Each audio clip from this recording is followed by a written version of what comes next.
David, thank you so very much for your time and for your experience and also for your care and your compassion. And we're going to be touching a lot on, I mean, it's going to be you and anything you wish to talk about, but your book, Early Exits, was especially meaningful. I've been in this Radix issue. So Radix is from California, so it's primarily American, and I'm Canadian.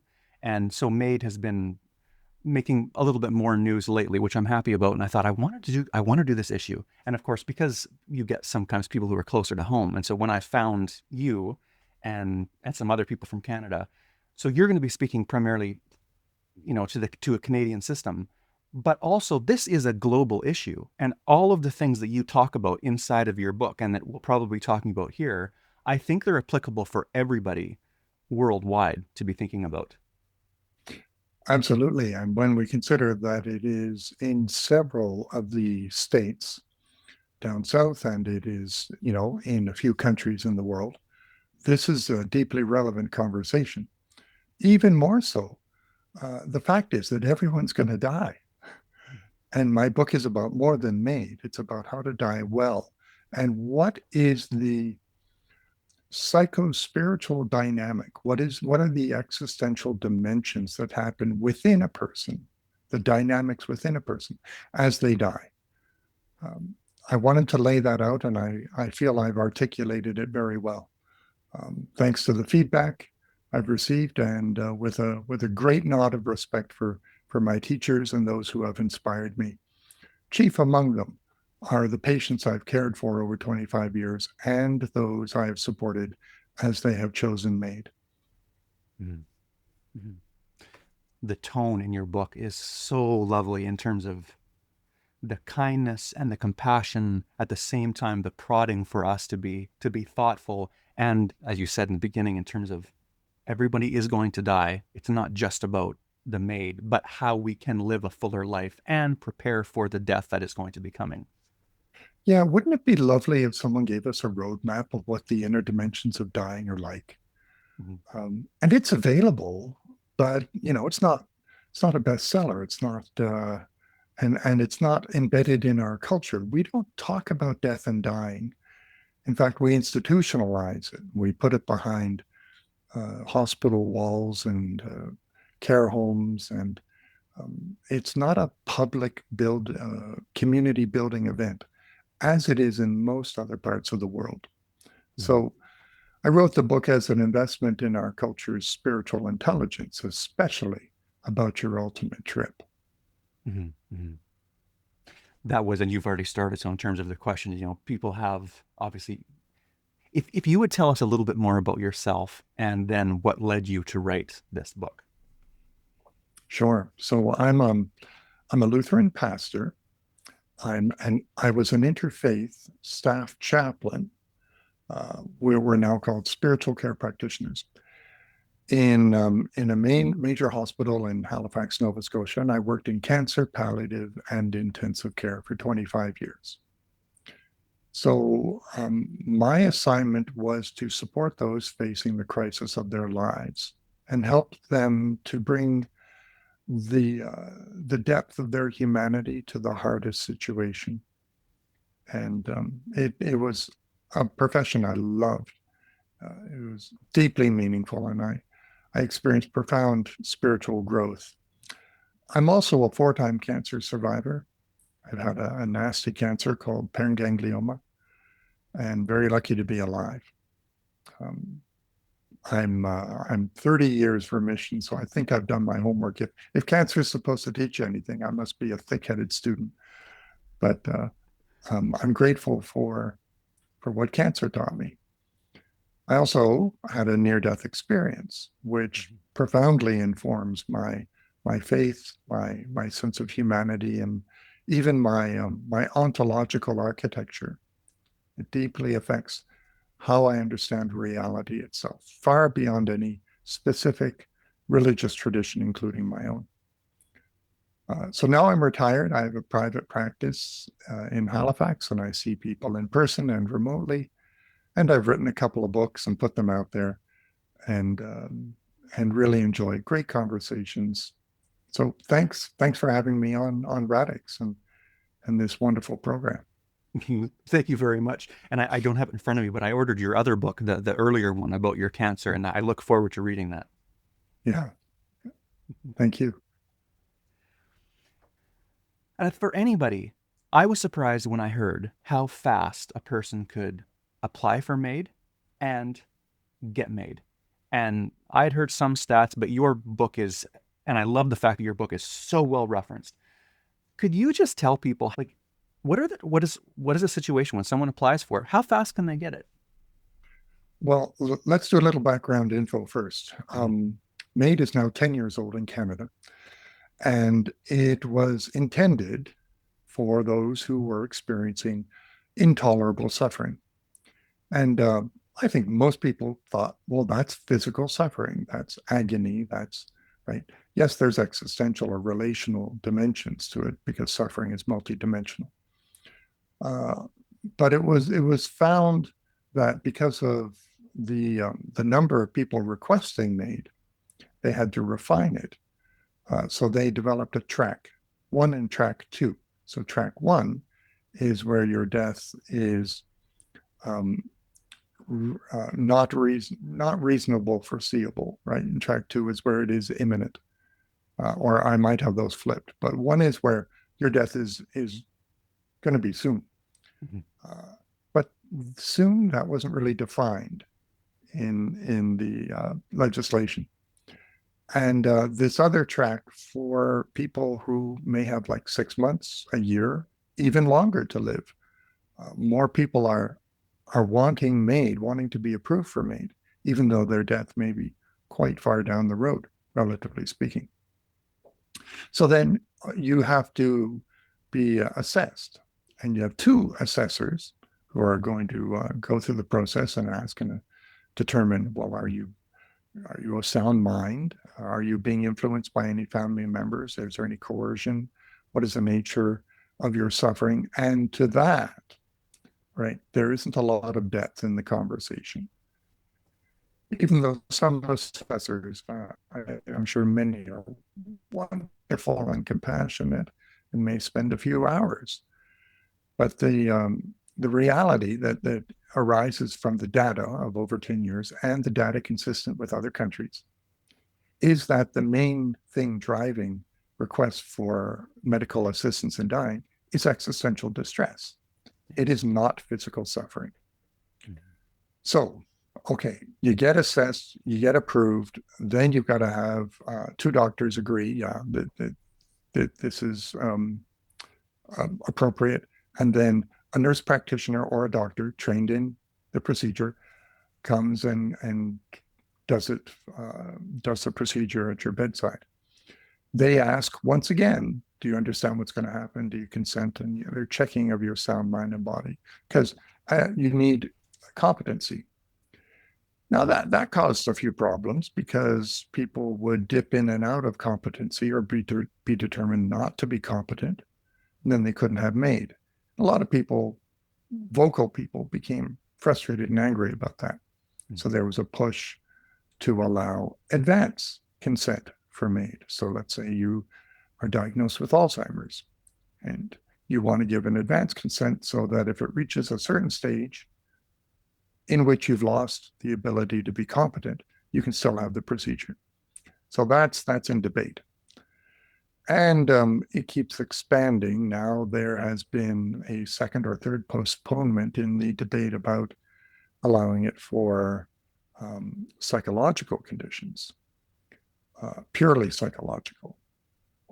And the Canadian Psychological Association has pretty strongly said, no, that's not appropriate because psychological challenges wax and wane. They ebb and flow, and it's not a permanent condition for the vast majority of people.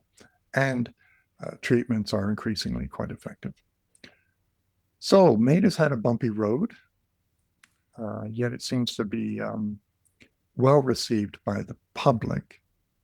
And on that note, I want to just say it's no wonder it's well received because the question put to them in the surveys is if you were experiencing intolerable suffering and your death was approaching, would you want the option of MAID? And most people say yes without understanding the nature of their suffering. But if they're asked, would you like comprehensive palliative care in which you are kept comfortable, your pain is under control, and you've got 24-hour medical care and your family can be there, would you want that? And they say, yes, I'd want that. So, of course, what question you ask determines the output. I don't think it can be reduced to a question or a survey or an assessment questionnaire because it's far more complicated what is going on inside a person. That's what I explore in the book. Mm-hmm. Mm-hmm. What is the landscape within you as you approach death?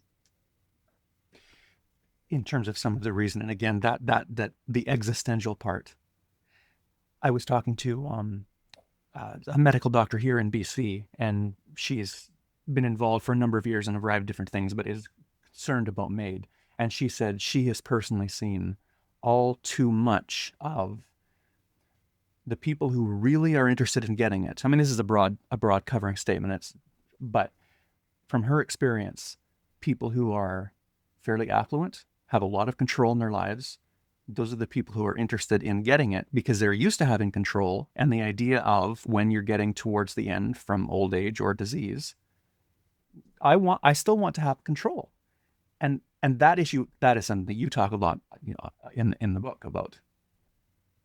Right. And yeah, that data is very clear. The more educated and affluent you are, the more you want to be in the driver's seat right to the end. Before we dive into what's going on with the existential aspect, let's just recognize and honor that fundamentally people just want to feel safe. Mm-hmm. Of course they do. You're dying. You're going to die. And MAID has a profound power to reduce existential distress when you've been approved, because now you got this in your back pocket. And it gives you that sense of control. People want to feel safe. Now let's go into the existential aspects. They don't like losing control. They don't like being dependent. They fear the physical and functional suffering and diminishment that lies ahead of them to that final breath. They can't stand the idea of lying in a bed, unconscious and breathing, even worse, having the gurgle, right? What many people call the death rattle, while their family sits at their side and witnesses this. My family, why put them through this? Right? And I had a gentleman, I had more than one gentleman. I had a lot of people say, you wouldn't do this to a dog. Why would you do it to me? Good question. In fact, I think it's one of the questions to ask. So the existential distress is the reaction and resistance to a process called the ego deconstruction. Right? And dying is, I'm afraid, exquisitely calibrated as a functional process of ego deconstruction in order to bring you to what is, I assert, and many others do, the final stage of human development that's wired into you. So I'll let that hang. I'll let that hang. Let's come back to that distress. So yeah, I've had several people say, you wouldn't do this to a dog. Why would you do it to me?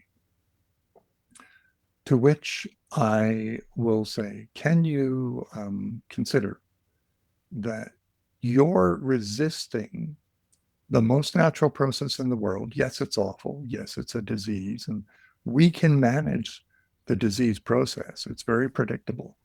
But you don't like what this is doing to you. You aren't able to function and be in the world as you've been used to. And the idea of lying in bed where others wash you and turn you and feed you and sit with you is unacceptable to your sense of personal dignity. Right. Of course. I understand that. But you are speaking from the level of your personal identity or the ego, the personhood that you have built over the course of your entire life. And it is all that you know yourself to be. Yet, every aspect of the ego is not essential to your fundamental nature. And to that, I get a lot of question marks. I say, notice,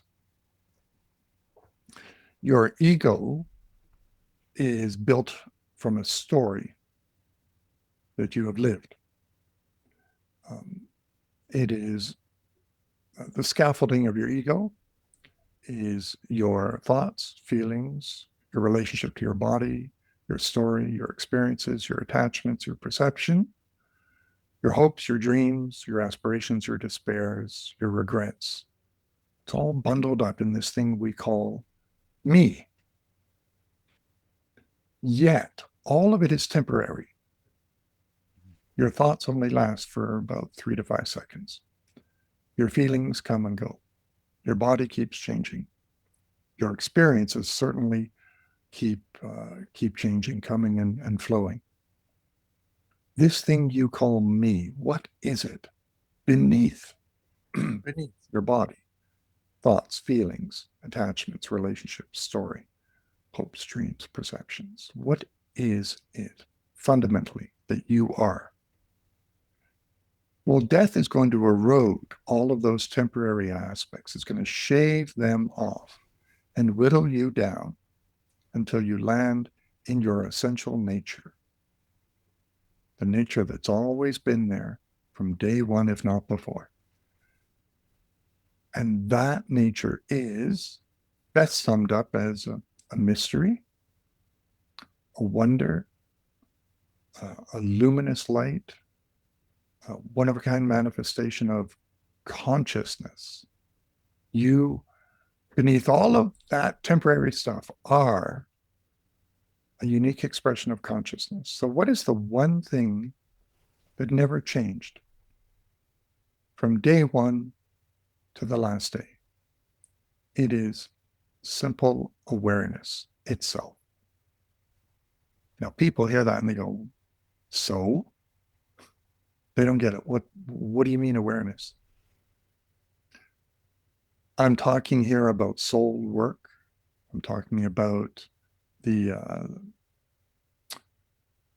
unchanging, perennial, wondrous stranger who is yourself that you have been avoiding most of your life.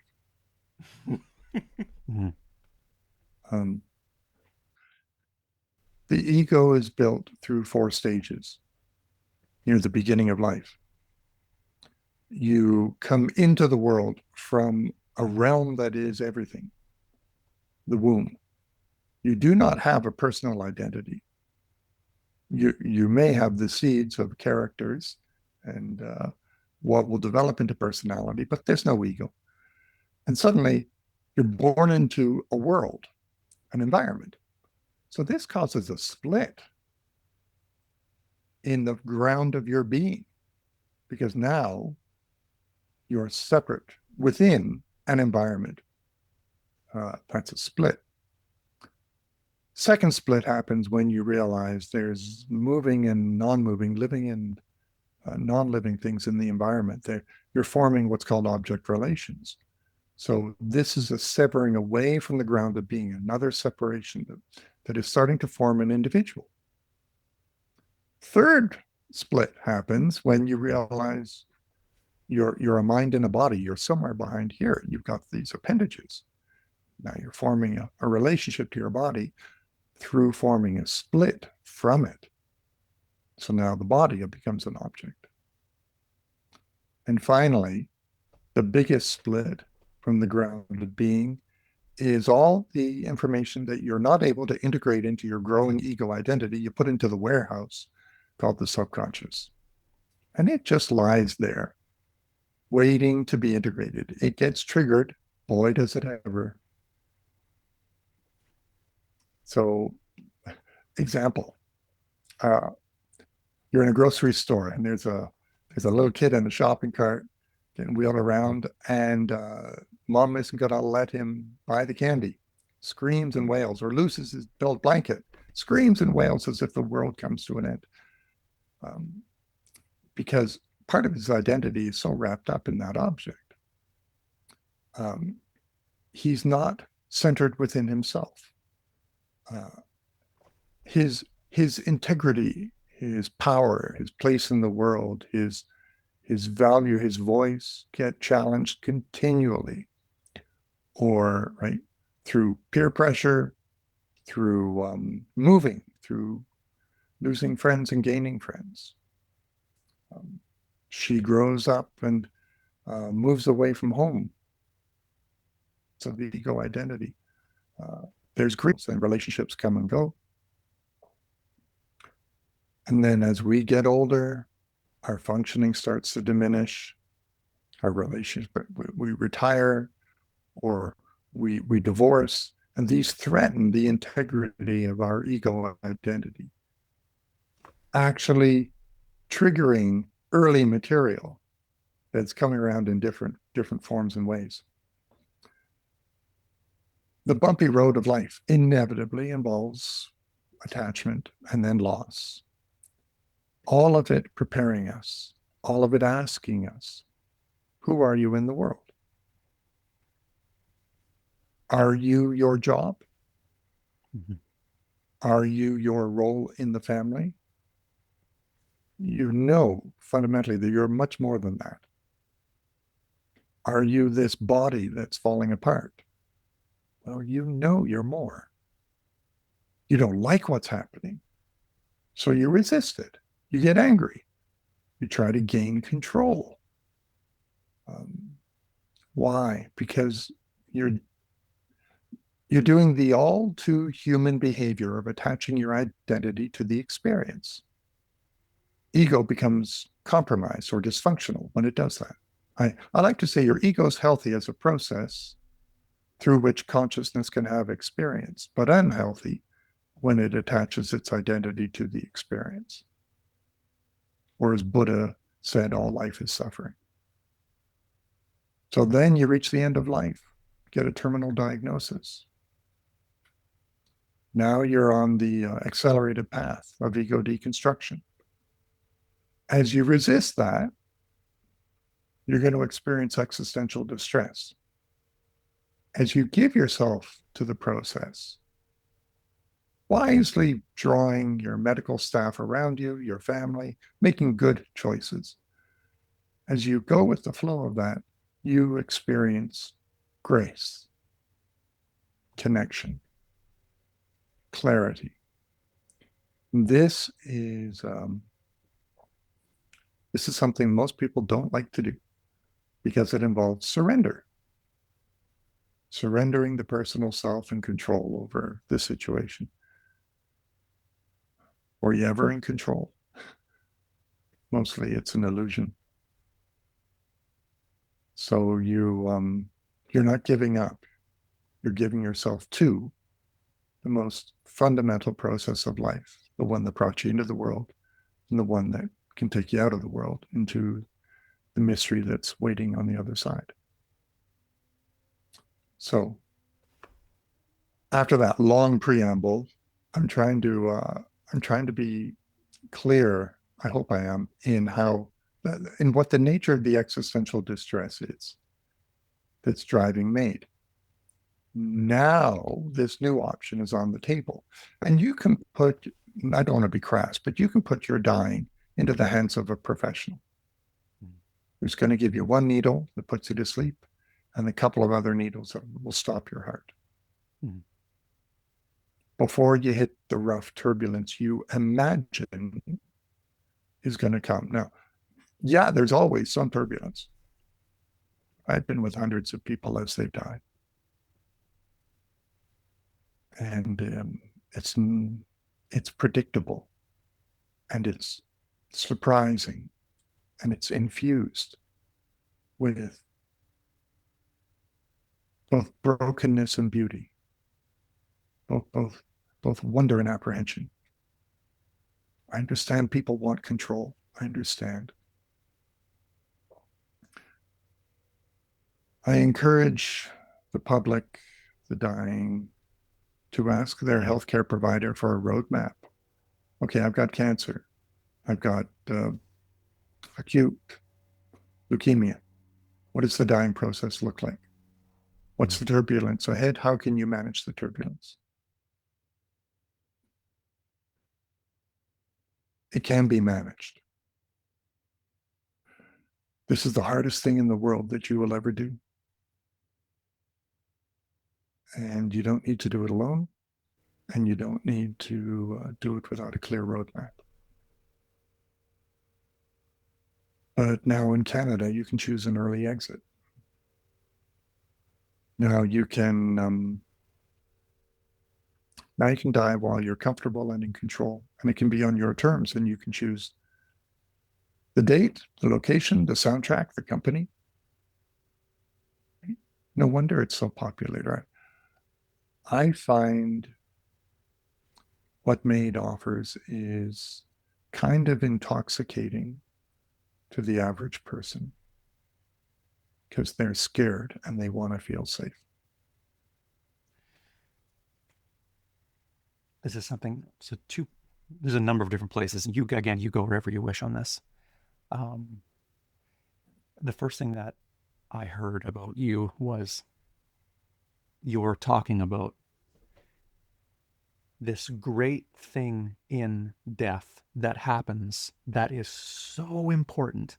And it seems so culturally, it's not just countercultural, it's just weird because life is about the living part and it's not about the dying part. The dying is what happens at the very end. The dying is what happens to Graham and Grandpa after they can become somewhat inconsequential. They lose their mind. They can't do the remote control anymore. We really don't think about them anymore, which is also terribly unfortunate because it kind of gets rid of the wisdom from older generations. I think you touched on in the book as well. But this idea that the role of death actually, that death has a role in our becoming something is so wild. Right. In dying, you experience the final, ultimate, and accelerated dynamics of becoming fully human. Fully human. So, what am I talking about? We're going to get mystical here. The vast majority, in many larger research cases, we're talking 80, 90%. Vast majority of cases where someone is dying, they move into what's called transpersonal or transcendent states of consciousness. Maslow, right? Abraham Maslow talked about the hierarchy of needs, and beyond self-actualization, he added transcendence as the final stage of human development, which is realized in your dying. What does it look like? It's not permanent, constant revelations. It's these fleeting moments, which can repeat and return, right? But these moments where you expand beyond the limits of your body, you perceive spiritual entities. Mostly it's your welcoming party, your ancestors. You are filled with a perplexing equanimity. Sometimes a transcendent light permeates the room. You feel utter joy, moments of sublime realization. It apprehends us. It's not something you can do, it comes upon you. When your ego is sufficiently eroded, so you're not blocking the experience, which I believe is already always around us throughout life. This is called nearing death awareness. Dr. Christopher Kerr, Buffalo Hospice, he did a huge study and he found that this was universal.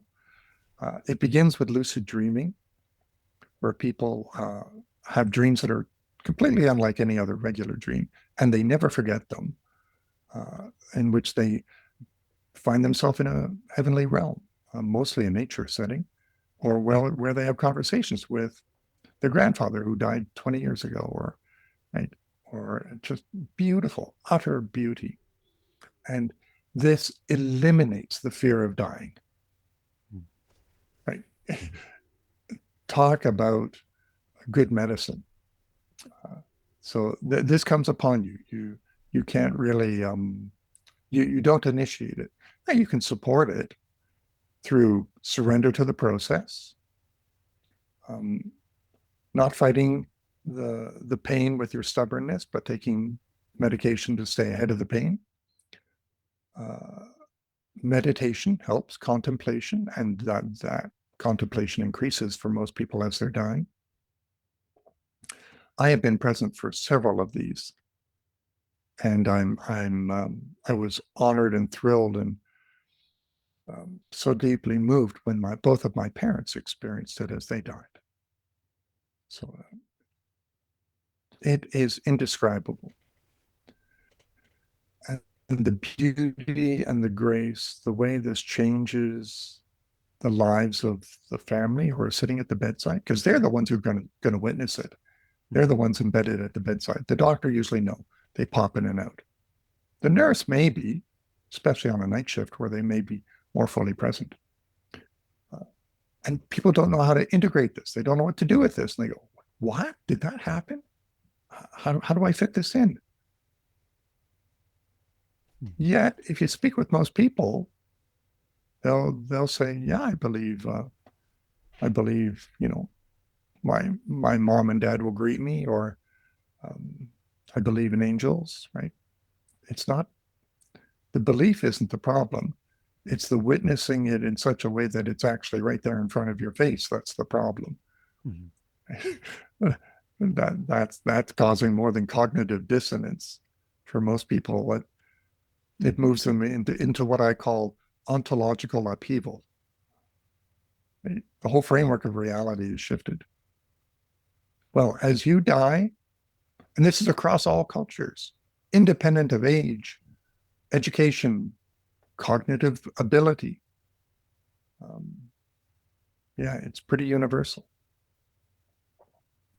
But with MAID, you're shut off before you reach that stage. And that's out of ignorance.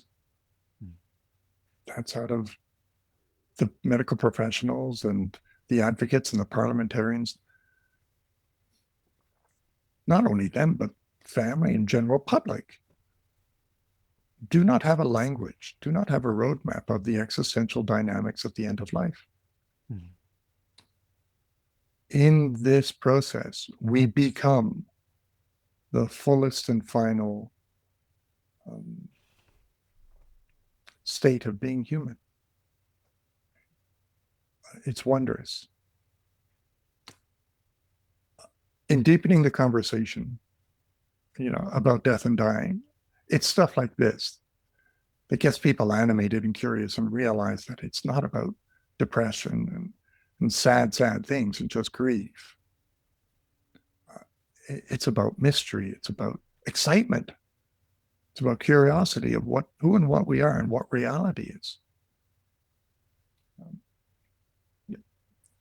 Near-death experiences. The 1 in 10 people who have a brush with death are going to have one. Okay. 1 in 5 who have a cardiac event are going to have one. A recent poll this year, a big survey came out from the International Association for Near-Death Studies, and it showed an incredibly high percentage of the public have had a near-death experience where they temporarily are transformed. They die for a little while, they have a peek at the other side, they come back.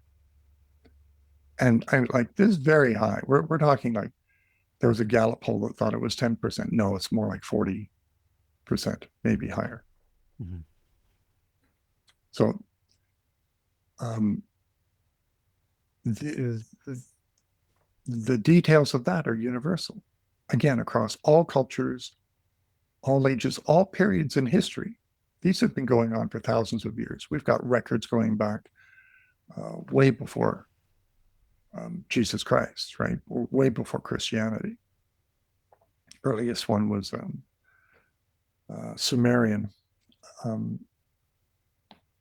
Yeah, you die, you leave your body. About 30% see their body from above. They can report the conversations that were going on.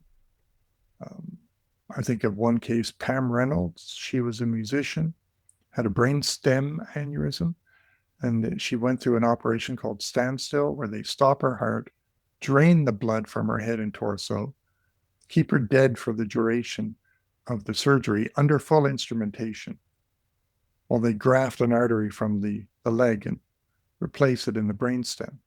Then they warm the body up, put the blood back in, and restart her.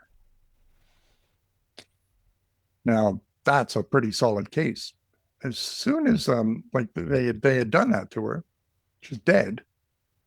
And then when the drill started to open her skull, she popped out of her head and she's watching the surgical procedure from above. Mm-hmm. She was able to describe the surgical instruments, which she should not be able to because they're in sterile packages under sterile cloth. She relayed the conversation between the nurse and the doctor. Then she was pulled into that light, greeted by her uncle and her grandmother and angelic beings. Was told about her life and that things were going well and she had to go back. And she said, no, I don't think I want to do that, which is common. And you note that this is a remarkably casual conversation. It's not, yes, there are angelic choirs, but it's filled with such love and compassion and familiarity. And her uncle brought her back to her body and said, get in. And she said, no, I don't want to. It's cold and dead and ugly. And I'm here. Why would I want to go back? And she was told, look, you got to help raise the kids. You got a whole lot of work to do. And she said, I don't care. I'm here. And anyway, she found herself back in her body. And when she woke, she talked to her surgeon, Dr. Spetzler, and he confirmed, yeah, there's no other explanation. My near-death experience was sublime and transformative, and apparently it sounds very simple, in which I went to a grassy hill and saw a tree and talked to an angel and was told I had to come back. But what I felt and what I was over there is beyond the poverty of words. And I know that it is actually our fundamental nature throughout life. So death that we think is the end and is a problem, it's going to be okay. But, the dying process is predictable. And can we receive death with sadness and curiosity? Can we be kind to our fear? Can we not wait for death to say the four most important things? Thank you, I love you, forgive me, and vaya con Dios. See you on the other side. Yeah. But made puts you in control over that which you cannot understand. And it's effective. On one level, it's very kind. I've been present for some beautiful made procedures, right? They were beautiful. And I understand people saying, well, what's the problem in this? But there is a problem when you begin to assert this is your right. Mm-hmm. No, it's not your right. You don't have a right to die in a certain way. And because your death is done by the administration of drugs that will stop your heart. You're only insisting on someone's obligation to kill you. You're not insisting that dying in this way is your right. There's deep ethical issues with that. And I did use the word kill. Right? There are many different degrees of killing. Some are legal, some are not. Right? And I recognize the word has great weight, but it is one person stopping another person's life. Let's not use euphemisms. Right? Even maid is a euphemism, right? What is a maid? A maid is a person who comes in and cleans up after the mess you made. Mm-hmm. Yeah, we've made a big mess because we're not aware of what the dying process actually is like. So I've said on a few times, dying is a predictable process. Please look up Catherine Mannix, Mannix. She's a palliative care doctor in the UK, and she has beautiful videos. One is called In My Humble Opinion, and she talks about how predictable dying is. It can be managed very well. Don't be shy about the drugs. Ask lots of questions. Mm-hmm. Yeah. And this is something that you talked about a fair bit in your book, and others have talked about it too. This importance of there is a lot of medication that can manage most pain. And I think if that is the case, and then you also bring up this idea of palliative sedation, which I'm really curious why more people aren't, either maybe they're not aware of it, because that seems to me a better option than, I think maybe I said in the questions, I've said this elsewhere, to be put out is different than to be put down. Yeah. But again, that importance of you can have the pain managed. Yes, but people are funny. I've had a lot of people say, oh, I don't want to get addicted to the drugs. Right? To which I say, come on, you're dying. Have a bit of fun. Mm-hmm. Right? And you're not going to get addicted because as the pain increases, you want to keep the pain, the drug barrier above it and a thick barrier. So then when there are spikes of pain, they can't burst through the barrier. That means take your medication every 4 hours appropriately. Report your pain level constantly. Don't be shy about it. Increase the pain medication to meet it. Have breakthrough medication available if the pain ever does shoot through that layer. And accept that you're going to get sleepy. As you're dying, that happens anyway. But people are anxious. Of course they are. Because, I don't want to miss this moment because I'm medicated. Better to be medicated and comfortable than to be in the moment and have it excruciating. Yeah. Or they say, when the pain cannot be well managed while you're still conscious, then we're looking at palliative sedation. But people are scared. Does that mean I'm going to be floating in some abyssal realm and hear the echo distant voices of my loved ones? And will I be trapped in my body and not be able to rise to the surface? Is it like being in deep water in the dark? To which I will say, it sounds like your imagination is very painful for you as you envision this. Sounds like a good conversation needs to be had with your doctor. What is palliative sedation? Have you ever had an operation? Right? That's a good example of palliative sedation. They put you out. So now others have said to me, well, they're going to palliative sedate me that way. Why don't I just choose MAID? What's the difference? I'm out anyway. To which I say,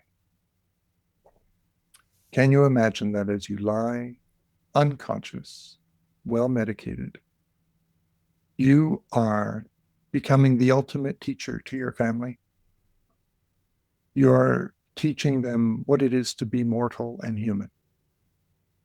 You're giving them the opportunity to practice compassion to its greatest depth, to anoint your body with their tears, Do not turn away from suffering.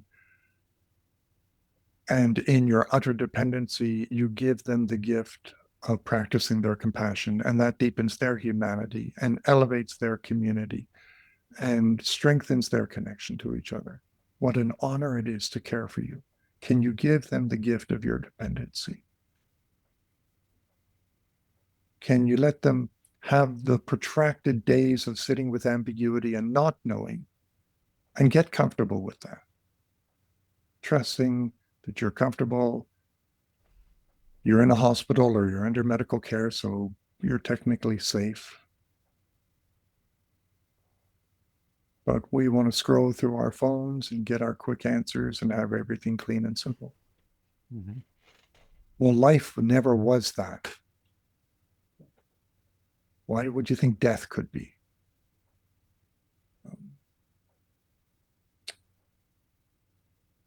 Again, I want to recognize this is the hardest thing in the world. Do not let my words fall as glib or trite dismissals of your struggle. Right? I know it.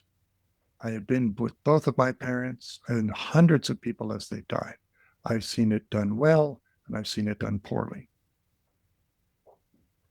And I can only hope that I will have the wisdom at the end of my life to die well and die wise. I'll find out when I get there. Mm-hmm. But I tell you, I'm not afraid of what's on the other side. I'm homesick for it. You don't shake it once you've seen it, once you've been part of it. So you move, I say in my first book, you move like an odd duck in a strange world, never feeling quite at home. But I figure if you got a pulse, you got a purpose. Right. Yeah. Right. Mm-hmm. So can you take your time to live well and to love deep? Can you trust? Can you build a life in which you not only love well, but you're well loved and you know it? Can you make the mistakes that inevitably will be made? The poor choices that can be great teachers afterwards? Can you land in that final bed as you die, grateful for the journey and for even the poor choices, because they were quite a ride, weren't they? And, right? Get into some good mischief while you can. You know, I also appreciate that your book touches on a variety of religious traditions and the importance of the truths contained in them. Oh man, I loved so much the way you are able to speak in different when you're interviewed by different religious traditions. And anybody could listen to it. But when you were talking, and especially with the NDE, which I will include a link for, I love the openness to life and maybe in terms of, you talk about this in the book, but we can always hear more of it. Your suggestion for people practices, and they don't have to be complex. And I think most things in life are actually, the simpler things are maybe the more important. What things do you practice every day that help you be more human and also prepare for the end that's going to come? whatever I practice, I can tell you I'm very inconsistent with it. Okay. Small moments to be awake to what is in front of you, to who is in front of you. So if there's any practice, I base it on something Aristotle said. We are what we repeat. Mm-hmm. So I decided, like in my marriage, as frequently as possible, when I look at my wife, I'm going to say inside myself, you are so wonderful. I love you so much. What a blessing. And as a result, I love her more and more each day. And she's just magnificence exponentially multiplied. To do that, be awake to the air, to the ocean, to the plants, right? To pause, to slow down, to be present, right? The quality of presence you have with yourself is going to determine the quality of experience in your life. So, am I fully here? Occasionally, but even with my near-death experience, I still bumble through my days. I still say and do ridiculous things. I still have the critical voice. I'm still working on it. And I talk to them, right? Because the angelic guide who greeted me, when he was sending me back, he said, look, you got a lot more work to do. You can't stay, but we will be with you. That's pretty cool. Yeah, yeah, yeah, yeah, yeah. You know, so like at the hospital, I would be walking through the hallway and I'd be saying, okay, guys, like, can we do something here? I need a little help. Right? Or I'd be walking to the hospital saying, let's do something today together. Right? And then just leave it at that. A little detour here. If you want to explore what it's like to have a direct connection to spirit that's pretty constant, I invite you to listen to the Telepathy Tapes podcast. This is staggering in its implications because it explores how people on the autism spectrum, especially nonverbal, right, non-speakers, when they're taught to spell, reveal that they have a constant connection to spirit and constant, and I do mean that, telepathic ability. They can read the mind and heart and soul and thoughts, and right, certainly of their those closest to them, but it's pretty universal. The implications of this are staggering. And again, it's going to cause more ontological upheaval. But if we look at Jesus as the archetype of what it is to be fully human, the guy was psychic. He was reading people's minds left, right, and center. He was fully connected to the ground of being, and I believe so fully integrated that he knew himself for what he truly is. And that's free from the illusions of ego. If he had an ego, it was healthy. Right? The function of spirituality is not to believe in God and get to heaven. It is to know yourself as you truly are. Beneath everything that's temporary.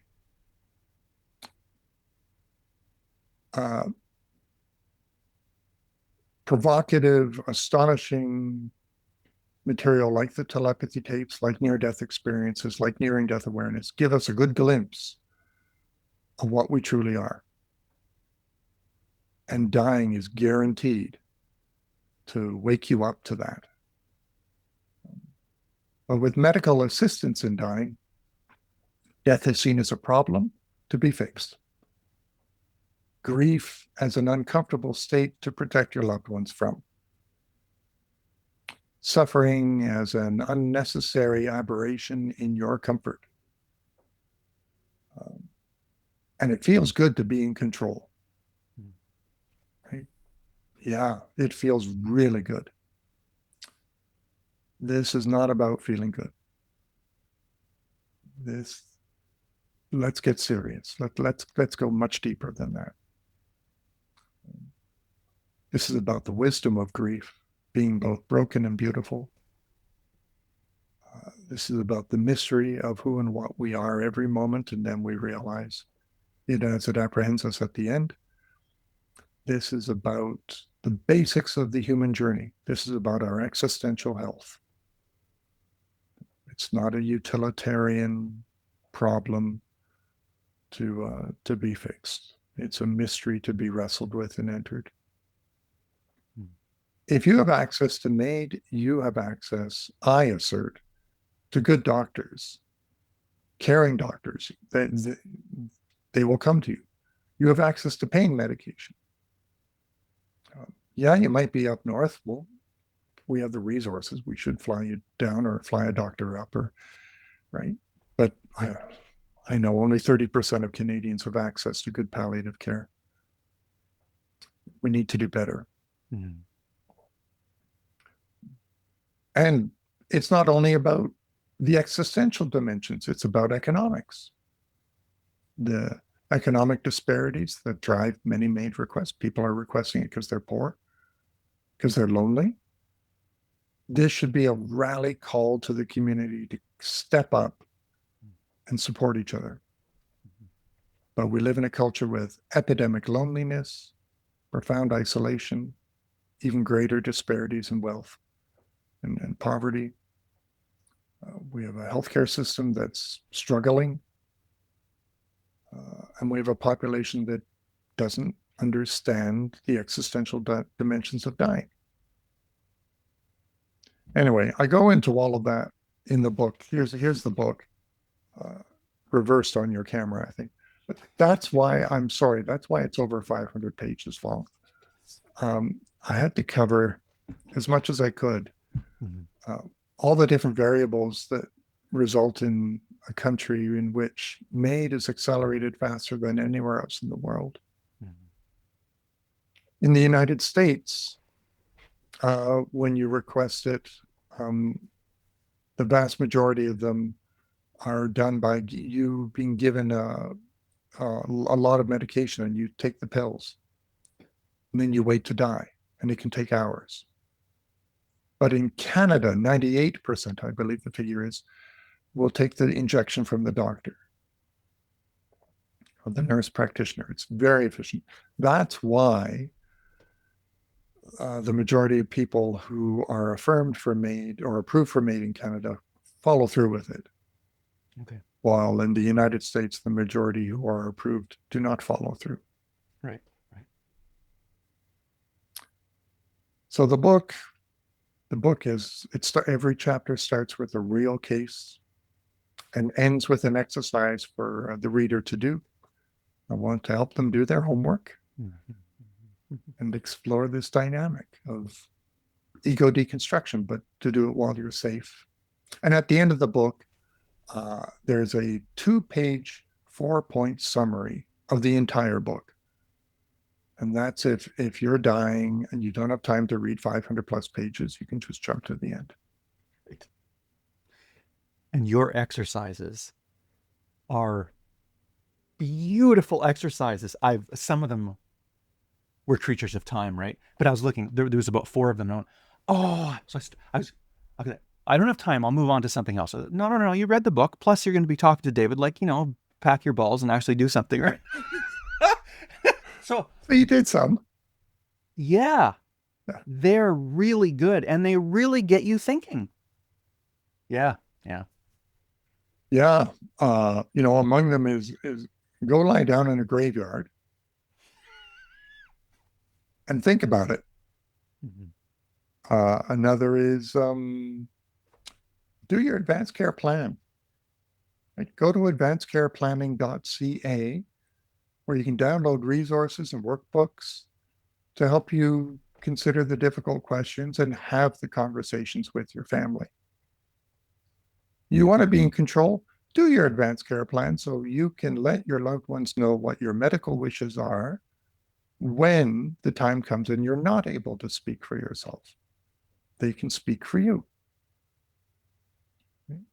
Anyway, there's a lot of good exercises in there. Yeah. Thanks for doing them. Yeah.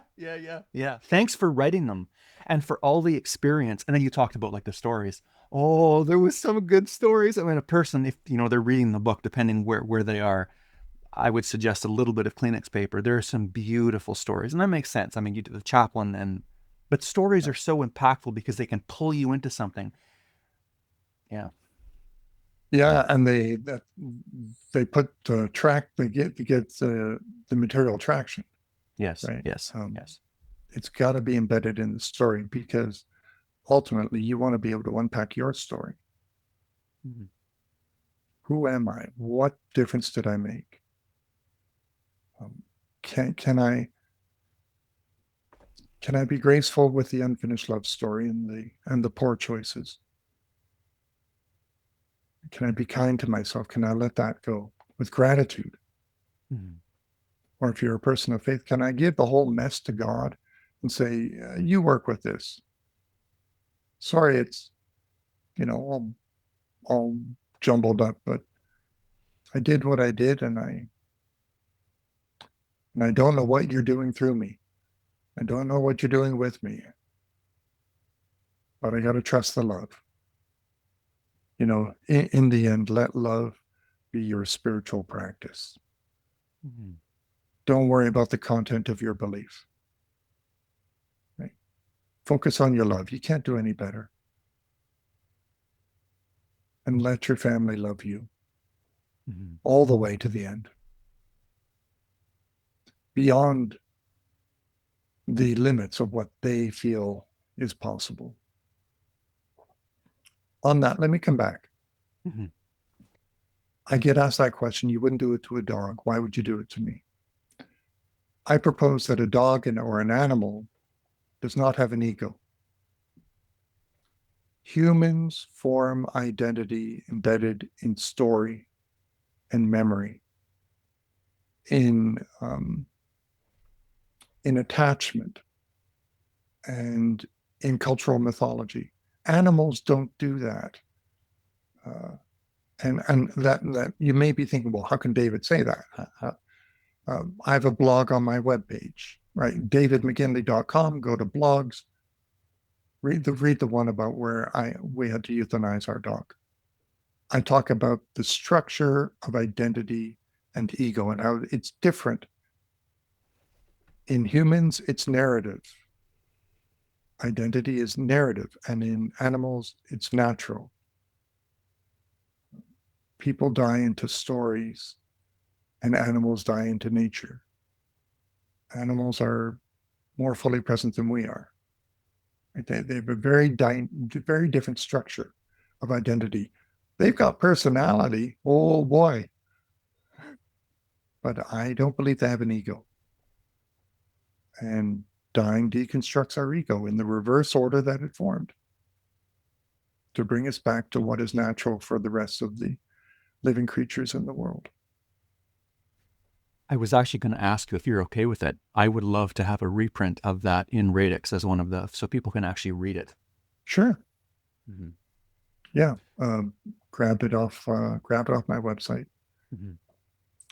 Yeah, I like the book. It's got a lot of footnotes. I know that's kind of a bummer for a blog, but if you're going to make these statements, you got to back them up. Yes, yes, yes. Well, I'll include links. Thank you very, very much for your voice, your presentation, the spirit that is both with you, like in your persona, but also I think it comes off the words of the page as well. If I think even after just listening to this, but more so from the book and listening to your other interviews, you have beautiful interviews. Um, you I think words have the power that are carried within them to change people's mind or at least make them more permeable to other things other than themselves. And even just like listening here, I mean, I am not a person who would, I'm pretty sure I wouldn't do MAID. But even just listening to your, like the value of life, the spirit that comes out, it makes me want to, you have made me believe in the realities that you are talking about. It's really cool. Yeah, and it's mind blowing when you can consider the hope that is preached every Sunday, the hope that is taught through all the world's spiritual traditions is so real. Um, but I want to emphasize, I'm not trying to convert anyone, right? Um, I'm trying to deepen the conversation. The question we need to ask ultimately is not, is there a God? The question is, what is consciousness? And brilliant non-religious minds are exploring that in profound and beautiful ways. So if your listeners want, they can dive into the International Association for Near-Death Studies. They can go to the Near-Death Experience Research Foundation, Dr. Jeffrey Long, Long. He's got like tens of thousands of cases online, and you can do a Boolean search and narrow it down to ones that your topics you're interested in. So go to Dr. Christopher Kerr, Kerr, at Buffalo Hospice. Look at his research on near-death awareness. Go to Dr. Catherine Mannix, which I mentioned before, on YouTube. And if you really want to dive into the nitty-gritty and particulars of the inner dying process, yeah, my book is good. But better is a book by Kathleen Dowling Singh, Singh. And her book is called The Grace in Dying. She is a fitting successor to Elizabeth Kubler-Ross, and her book is nothing less than the most detailed contemporary cartography of what dying actually is within us, what happens, how we resist it. And this was written before medical assistance in dying. She worked in hospice. She was a psychotherapist. It is brilliant. And The Grace in Dying, if you want the most detailed roadmap, that's the one. Thank you. Thank you, Matthew, for a conversation. I'm sorry I talk on and on and on. I should have. Oh no, I should have. no. It was lovely, wonderful, beautiful. Well, I wanted to give more time. I keep being told, make your answer shorter, right? But No. but I do go on though, 500 plus pages, right? Anyway, thank you. Again, yeah. Thank you very, very, very much. Yeah. And may your book continue to do better, and not just in Canada, but elsewhere. Because I think, yeah, it's a really important topic. Yes, thank you. It is selling very well. It has been affirmed. Dr. Robert Wycross, he was a rock star in palliative care in the UK. He wrote the foreword. Right? He worked for the United Nations in representing palliative care. So I'm floored by the support and the response that it has. So grateful, because it took 6 years to write. And I published it the week after I retired from the hospital. Okay. And I'm really, really glad it's out there. So, Right. Anyway, thanks for reading it. Really appreciate that. Thank you. You could also do an audiobook of it if you ever wanted to. It would be a very long book, but you have a lovely voice. And I think you did an audiobook. You did an audio reading of your first book, right? I did, and I really like that. Mm-hmm. You're right. It's on my list, but not with my voice as it is. I feel like I need a cup of tea. Thank you very much. All right, man. Thank you.